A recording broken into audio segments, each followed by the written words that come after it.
Selamat pagi, salam sejahtera. Terima kasih karena bersama dengan saya di Nazilin Unity Channel. Tak puas memfitnah kerajaan perpaduan pimpinan Anwar Ibrahim, tak puas memfitnah Anwar Ibrahim dan juga menteri-menterinya, kali ini giliran anak Anwar Ibrahim pula difitnah. Ini apabila Nurul Izzah Ibrahim akhirnya akan tampil buat laporan polis. Kita menyokong tindakan daripada Nurul Izzah ini supaya semua yang suka buat fitnah itu akan dapat balasan. Lebih penting lagi, kebanyakannya mereka akan kantoi. Orang-orang yang suka memfitnah itu, khususnya memfitnah Anwar Ibrahim dan keluarganya, akhirnya akan kantoi. Dah berapa kali dah mereka kalah. Mereka kalah di dalam pendakwaan saman di mahkamah. Ada yang membayar sekian jumlah dan sebagainya. Namun mereka tak serik-serik lagi. Tapi yang menyakitkan hati, yang membebalkan hati kita ialah apabila mereka hanya menggunakan otak yang sebelah, kiri atau kanan sahaja, tidak menggunakan sepenuhnya. Ini apabila terbukti mereka cakap dulu, baru belakang hari mereka tampil kononnya meminta maaf dan minta supaya saman tersebut ditarik balik. Adakah itu memang sifatnya mereka yang suka memfitnah kerajaan pimpinan Anwar Ibrahim ini? Ataukah memang mereka ini suka sangat disaman? Mereka ini dah cakap baru minta maaf. Dah tersaman, sudah disaman baru minta maaf. Tetapi itu bukan penyelesaian yang terbaik. Karena kebiasaannya ramai orang yang akan sekurang-kurangnya 10% orang yang mendengar dan membaca itu akan termakan fitnah tersebut atau akan terpengaruh dan percaya bulat-bulat apa yang difitnahkan itu. Baiklah, apa yang difitnah pula kepada anak Anwar Ibrahim kali ini? Nurul Izzah Ibrahim akan buat laporan polis susulan hantaran fitnah yang ditujukan terhadapnya. Naib Presiden Parti Keadilan Rakyat PKR Nurul Izzah Anwar akan membuat laporan polis terhadap kenyataan berbaur fitnah yang dilemparkan terhadap beliau. Nurul Izzah berkata beliau telah menerima satu kiriman hantaran di laman sosial Facebook yang tidak benar terhadapnya pada Sabtu. Petang tadi Sabtu saya telah menerima kiriman hantaran Facebook yang berunsur fitnah terhadap diri saya, kata Nurul Izzah. Peguam saya masih bercuti tahun baru Cina. Insya Allah, laporan polis terhadap fitnah ini menyusul minggu depan selepas laporan polis oleh Nadia esok pagi Ahad. Jangan dilupakan juga ya, audit oleh Prohas ke atas Laksana baru selesai kisah sebenar. Katanya menerusi satu hantaran pada Sabtu. Sebelum ini, seorang pengguna Facebook telah memuat naik satu hantaran berunsur fitnah terhadap Nurul Izzah yang mengatakan bahwa beliau telah dilantik sebagai penasihat agensi pelaksana ekonomi dan koordinasi strategik nasional Laksana serta menerima gaji sebanyak 35.000 sebulan.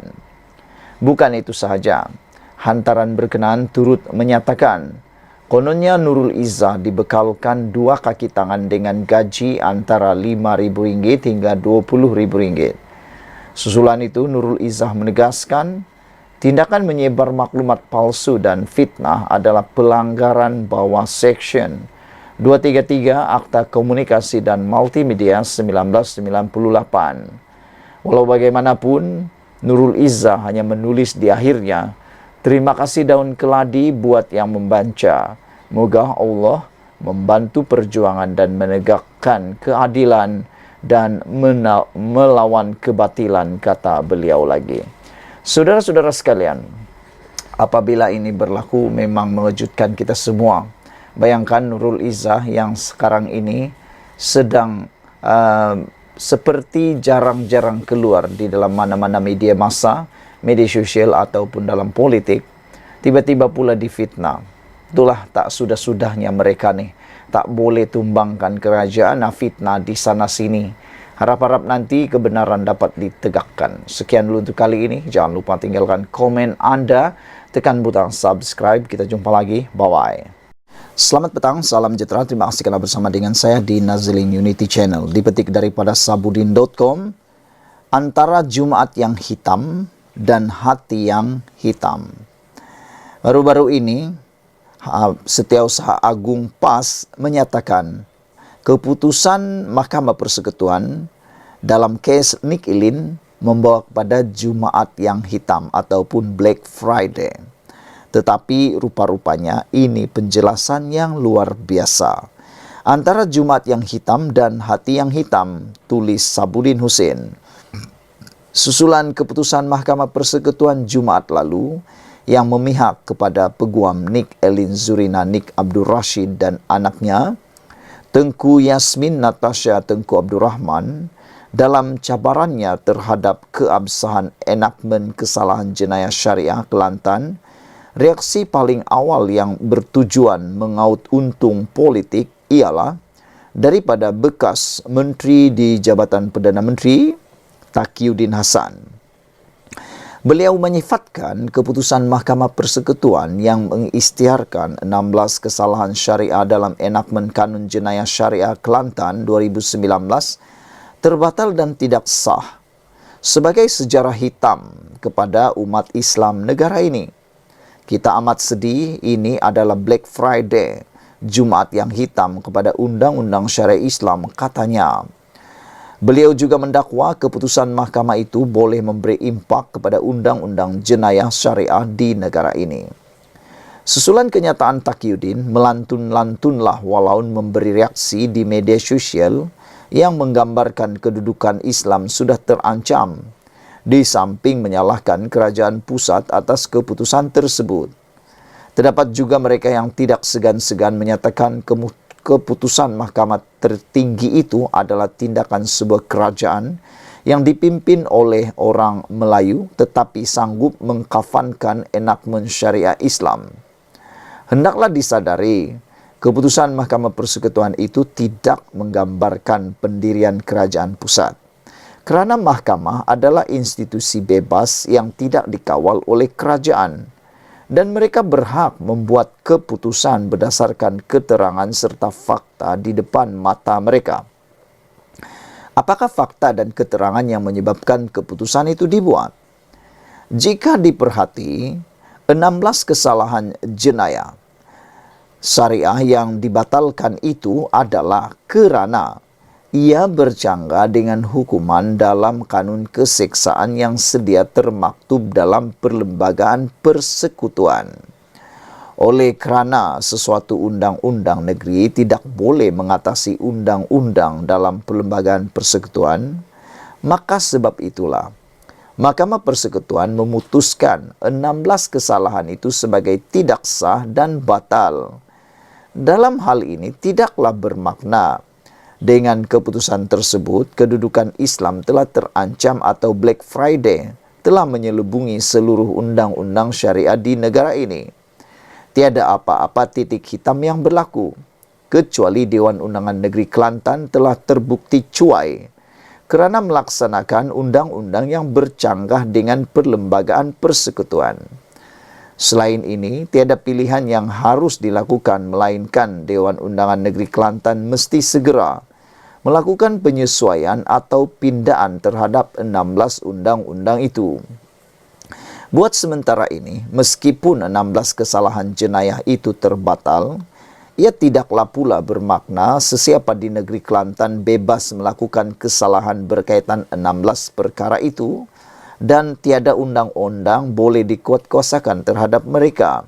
Sebagaimana didakwa bekas Perdana Menteri yang gagal Muhyiddin Yassin. Yang terbukti hanyalah enakmen syariah, tetapi yang terbatal hanyalah enakmen syariah. Tetapi bagi 16 kesalahan tersebut, mereka yang melakukan sesuatu kesalahan, misalnya liwat atau melakukan persetubuhan dengan mayat, mereka masih boleh didakwa di bawah kanun keseksaan Perlembagaan Persekutuan. Dengan itu, celah mana atau celah mata boleh dikata Islam itu sudah terancam. Celah mana boleh dikata Islam sudah terancam. Hakikatnya Islam tidak terancam. Bahkan keputusan Mahkamah Persekutuan itu adalah gambaran bagaimana perlembagaan persekutuan sentiasa dipertahankan. Islam tidak terancam dan tidak ada Jumat yang hitam, melainkan yang ada hanyalah hati-hati yang sentiasa hitam dan tidak mahu mengakui kelemahan atau kesalahan diri sendiri. Ditulis oleh Sabuddin Hussein. Yang menariknya, ditulis oleh Sabuddin ini ialah kita dapat melihat bahwa tiada apa-apa titik hitam yang berlaku sebenarnya pada Jumaat tersebut. Yang berlaku ialah kecuali Dewan Undangan Negeri Kelantan yang telah terbukti cuai kerana melaksanakan undang-undang yang bercanggah dengan perlembagaan persekutuan. Kalau anda faham tentang pembahagian kuasa, kalau anda faham tentang kuasa ketertinggian perlembagaan persekutuan, anda pasti mengerti perkara ini. Kalau tidak, apa boleh buat? Terbalik dunia ini pun anda tetap masih tidak lagi memahaminya. Sekian dulu untuk kali ini. Jangan lupa tinggalkan komen anda, tekan butang subscribe. Kita jumpa lagi. Bye-bye. Selamat malam, salam sejahtera. Terima kasih karena bersama dengan saya di Nazilin Unity Channel. Rupa-rupanya ini berlaku kepada enakmen syariah yang telah pun tular baru-baru ini. Keputusan mahkamah berhubung enakmen syariah rupa-rupanya pernah ada duluan. Kini Kelantan harus contohi Negeri Sembilan. Kelantan harus mencontohi Negeri Sembilan yang meminda enakmen syariahnya selepas kalah dalam kes terhadap Juzaili Khamis di Mahkamah Rayuan pada tahun 2015, kata G25. Kumpulan bekas penjawat awam kanan itu berkata, dalam kes itu, mahkamah memutuskan Seksyen 66 Enakmen Jenayah Syariah Negeri Sembilan tahun 1992 bercanggah dengan perlembagaan kerana ia melanggar peruntukan kebebasan asasi. Kerajaan Negeri Sembilan mematuhi penghakiman Mahkamah Rayuan itu. Pada tahun 2019, Kerajaan Negeri mengambil inisiatif meminda Seksyen 66 sewajarnya agar peruntukan itu selaras dengan perlembagaan. Mahkamah Rayuan juga memutuskan walaupun perkara 3 dalam kurungan 1 mengisytiharkan bahawa Islam agama persekutuan, namun amalan Islam di negara ini ditakbir oleh peruntukan perlembagaan. Perkara 3 dalam kurungan 4 mengisytiharkan bahawa tiada apa-apa jua dalam perkara ini mengurangkan mana-mana peruntukan lain dalam perlembagaan, katanya sambil menambah, menjadi tanggungjawab negeri untuk memastikan enakmen selaras perlembagaan. Dalam kenyataan hari ini juga, kumpulan itu berkata, penasihat undang-undang negeri perlu berpengetahuan dalam undang-undang perlembagaan. Mereka mesti sentiasa berwaspada ketika undang-undang digubal oleh negeri dan berani menasihati kerajaan negeri mengenai pembahagian kuasa perundangan antara negeri dan persekutuan, serta had kuasa perundangan negeri, katanya. Kami amat berharap Kerajaan Kelantan menerima keputusan Mahkamah Persekutuan dengan semangat yang betul dan melakukan yang sewajarnya untuk meminda kanun jenayah syariah negeri. Semalam, Mahkamah Persekutuan membatalkan 16 peruntukan dalam enakmen syariah Kelantan kerana didapati bercanggah dengan perlembagaan. Mengumumkan keputusan majoriti 8-1, panel hakim, Ketua Hakim Negara Tengku Maimun Tuan Mat berkata, Dewan Undangan Negeri tiada kuasa meluluskan peruntukan berkenan dalam enakmen itu kerana kesalahan terbabit sudah dirangkumi Undang-Undang Persekutuan. Dalam pada itu, G25 menzahirkan kebimbangannya berhubung kenyataan Setiausaha Agung PAS Taqiyuddin Hasan semalam. Beliau melabel keputusan mahkamah itu sebagai Black Friday atau peristiwa hitam buat umat Islam dan negara. Beliau sepatutnya menasihati orang ramai supaya menghormati penghakiman Mahkamah Persekutuan dan mengambil iktibar daripada keputusan itu. Bukannya mengambil kesempatan mempolitikkan isu itu, kata mereka lagi. Dipetik daripada sabudin.com bersumber Free Malaysia Today. Saudara-saudara sekalian, beberapa orang yang membalas tentang perkara ini ialah mereka kata patut diperhatikan kes duluan ini dan jadikan iktibar. Sekian dulu untuk kali ini. Jangan lupa tinggalkan komen Anda, tekan butang subscribe. Kita jumpa lagi. Bye-bye. Selamat malam, salam sejahtera. Terima kasih karena bersama dengan saya di Nazilin Unity Channel. Ini adalah komen daripada pemimpin pemimpin bersatu. Maaf saya, bukan PAS. Pemimpin bersatu. Selepas Fahmi Fadzil mengatakan bahawa Muhyiddin menyebar berita palsu. Katanya dalam laman X, Muhyiddin sebar fake news. Akhirnya, pemimpin daripada Bersatu tampil mempertahankan bos mereka. Jaga mulut kamu Fahmi, jangan celupar, kata Razali Idris. Ketua Penerangan Parti Pribumi Bersatu Malaysia Bersatu, Datuk Razali Idris menemplak tindakan Menteri Komunikasi Fahmi Fadzil yang didakwa menuduh Pengerusi Perikatan Nasional PN Tan Sri Muhyiddin Yassin menyebarkan berita palsu.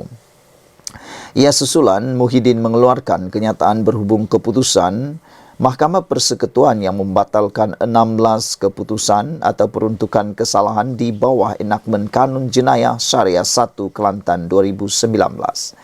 Razali berkata Muhyiddin yang juga Presiden Bersatu merupakan figura berprinsip, dihormati, berintegriti, benar dan berani, serta pernah memegang beberapa jawatan penting di negara ini. Muhyiddin ialah bekas Perdana Menteri, mantan Timbalan Perdana Menteri dan Menteri Besar serta beberapa portfolio Menteri Kabinet. Kamu siapa Fahmi? Sekadar berani atas kuasa Menteri setahun jagung, katanya. Jaga mulut kamu Fahmi, jangan celupar, jangan sembrono menuduh ikut sedap mulut, katanya menerusi hantaran di Facebook pada Ahad. Beliau mengulas respon ahli Parlimen Lambah Pantai itu yang secara ringkas menyatakan Muhyiddin sebar berita palsu menerusi hantaran di platform X pada Sabtu. Razali yang merupakan ahli Dewan Undangan Negeri Adun Kijal turut menambah, kenyataan tegas dan berani dalam mempertahankan hukum serta agama Islam tidak akan sesekali dibiarkan begitu sahaja. Dalam pada itu beliau memaklumkan Fahmi sepatutnya dituduh dan bertanggung jawab tentang maklumat keputusan Lembaga Pengampunan terhadap mantan Perdana Menteri Datuk Seri Najib Tun Razak yang bocor serta disiarkan lebih awal oleh media Singapura. Justru Razali dengan tegas mencadangkan agar kerajaan menubuhkan satu inkuiri atau tribunal yang memanggil Fahmi untuk menjawab tentang kebocoran rahsia negara. Saudara-saudara sekalian, ini perkara yang paling mengejutkan kita semua apabila akhirnya orang-orang bawahan bos mempertahankan bos mereka.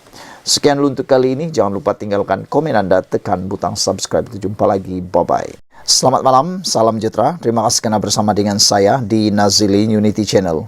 Kalau semalam Fahmi Fadzil mendakwa Muhyiddin Yassin menyebar berita palsu berkaitan dengan kes Nick Elin dalam petition berkaitan dengan 18 perkara yang telah dicabar dalam perlembagaan.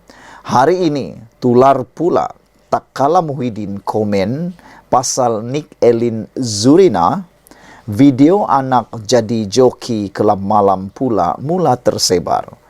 Ini sebenarnya gambar lama dan semalam juga tular semula gambar seorang pemimpin PAS pernah bergambar dengan Nick Elin.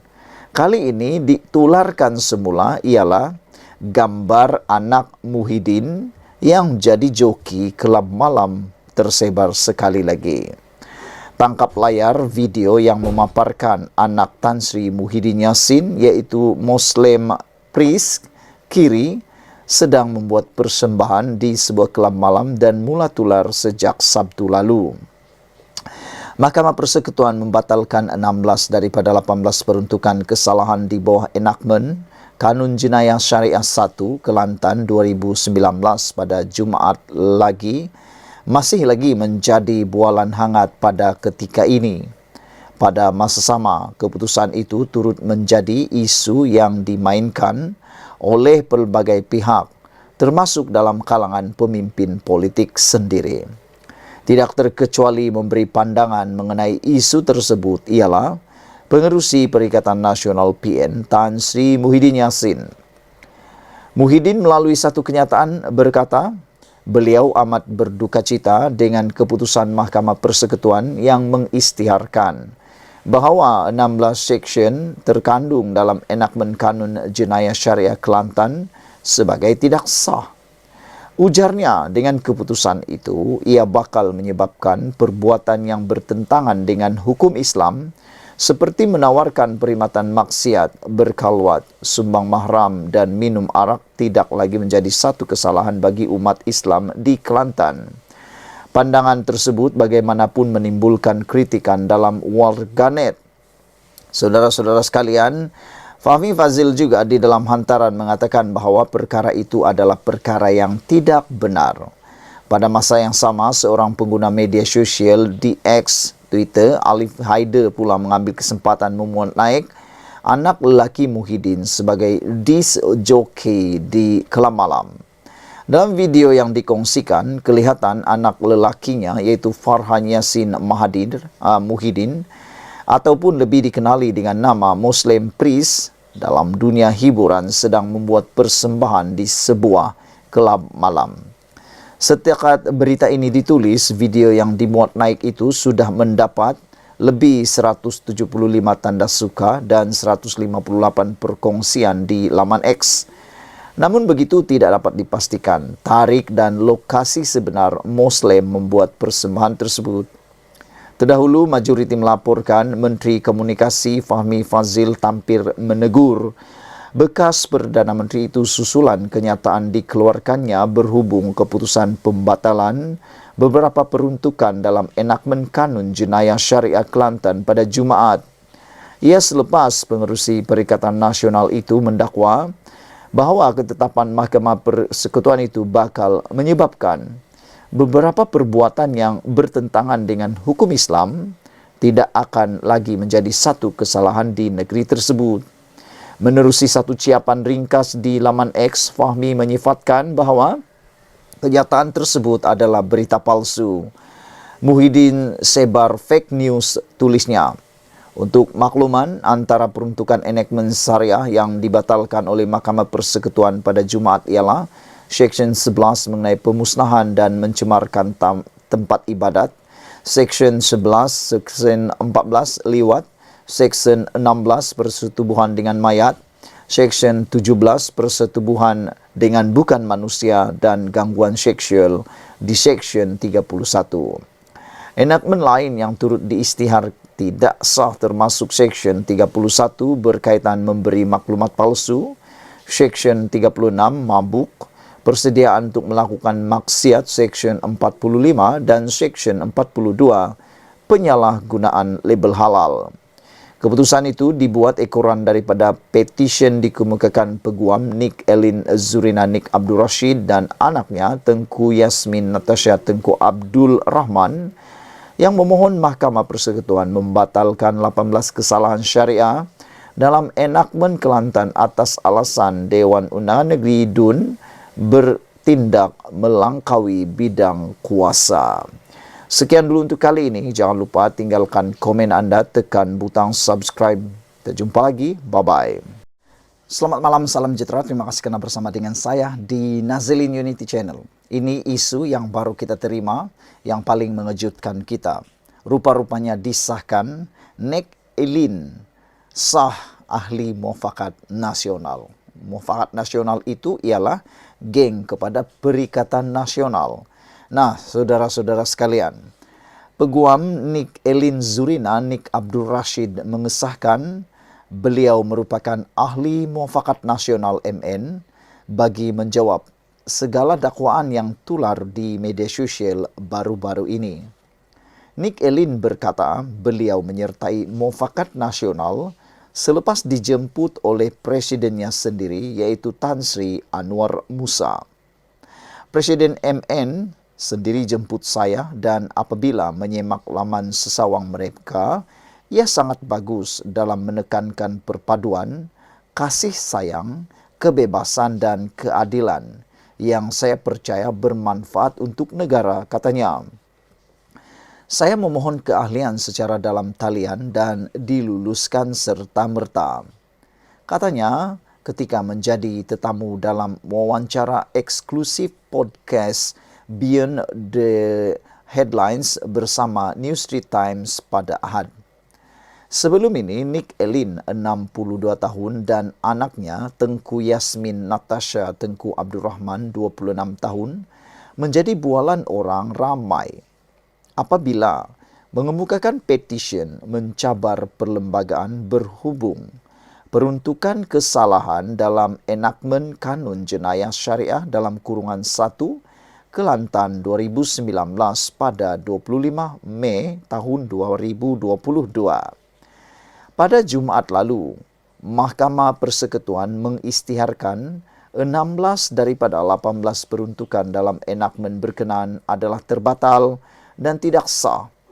Panel hakim diketuai Ketua Hakim Negara Tun Tengku Maimun Tuan Mat memutuskan demikian selepas membenarkan Nick Elin Zurina dan Tengku Yasmin Natasha selaku pempetisyen bagi mencabar 18 peruntukan enakmen tersebut.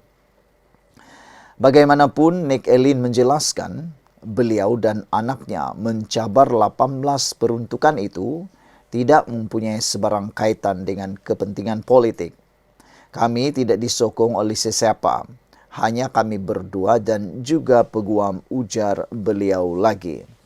Jadi dengan ini saudara-saudara sekalian, perkara yang tular berkaitan dengan Nick Elin ialah disahkan beliau merupakan ahli mufakat nasional.